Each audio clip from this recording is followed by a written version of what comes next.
أعوذ بالله من الشيطان الرجيم. بسم الله الرحمن الرحيم. إذا وقعت الواقعة ليس لوقعتها كاذبة خافضة رافعة إذا رجت الأرض رجا وبست الجبال بسا فكانت هباء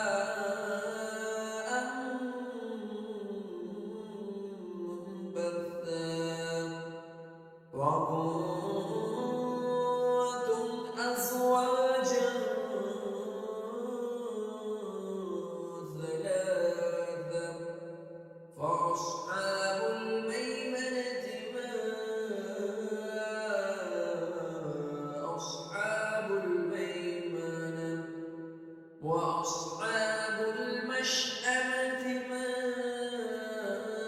أصحاب المشأمة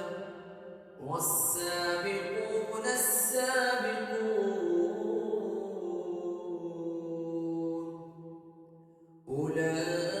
أولئك المقربون في جنات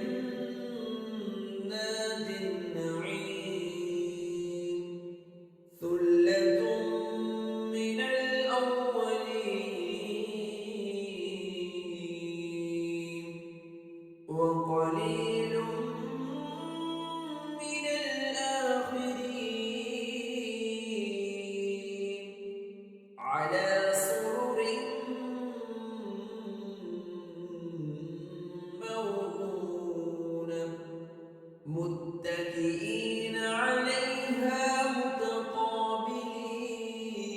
متقابلين يطوف عليهم ولدان مخلدون بأكواب وأباريق وكأس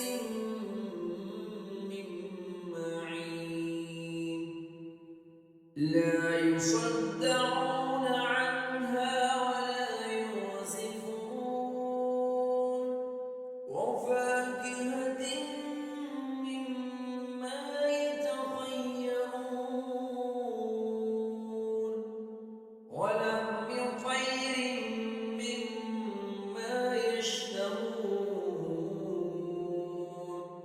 وحور عين كأمثال اللؤلؤ المكنون جزاء بما كانوا يعملون لا يسمعون فيها لغوا ولا تأثيما إلا قيلا سلاما سلاما إلا قيلا سلاما سلاما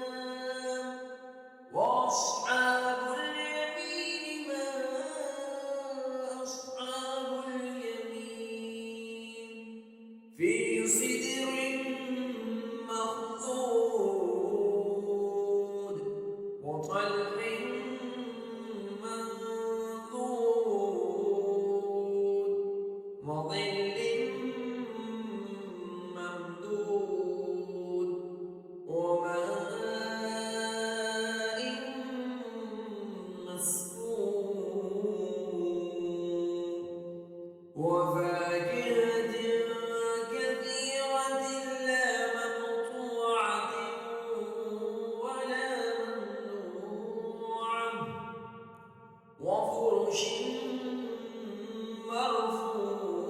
مرفوعة إنا أنشأناهن إنشاء وجعلناهن أبكارا عربا وترابا لأصحاب اليمين ثلة من الأولين وثلة من الآخرين وأصحاب الشمال ما أصحاب الشمال في سموم وحميم وظل من يحموم لا بارد ولا كريم إنهم كانوا قبل ذلك مترفين وكانوا يصرون على الحنث العظيم وكانوا يقولون إذا متنا وكنا ترابا وعظاما أئنا لمبعوثون أوآباؤنا الأولون قل إن الأولين والآخرين لمجموعون إلى ميقات يوم معلوم ثم إنكم أيها الضالون المكذبون لآكلون من شجر من زقوم فمالئون منها البطون فشاربون عليه من الحميم فشاربون شرب الحميم هذا نزلهم يوم الدين نحن خلقناكم فلولا تصدقون أفرأيتم ما تمنون أأنتم تخلقونه أم نحن الخالقون نحن قدرنا بينكم الموت وما نحن بمسبوقين على أن نبدل أمثالكم وننشئكم فيما لا تعلمون ولقد علمتم النشأة الأولى فلولا تذكرون أفرأيتم ما تحرثون أأنتم تزرعونه أم نحن الزارعون لو نشاء لجعلناه حطاما وفظلتم تفكرون إنا لمغرمون بل نحن محرومون أفرأيتم الماء الذي تشربون أأنتم أنزلتموه من المزن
تنزيل من رب العالمين أفبهذا الحديث أنتم مدهنون وتجعلون رزقكم أنكم تكذبون فلولا إذا بلغت الحلقوم وأنتم حينئذ تنظرون ونحن أقرب إليه منكم ولكن لا تبصرون فلولا إن كنتم غير مدينين ترجعونها إن كنتم صادقين فأما إن كان من المقربين فروح وريحان وجنة نعيم وأما إن كان من أصحاب اليمين فسلام لك من أصحاب اليمين وأما إن كان من المكذبين الضالين فنزل من حميم وتصلية جحيم إن هذا لهو حق اليقين فسبح باسم ربك العظيم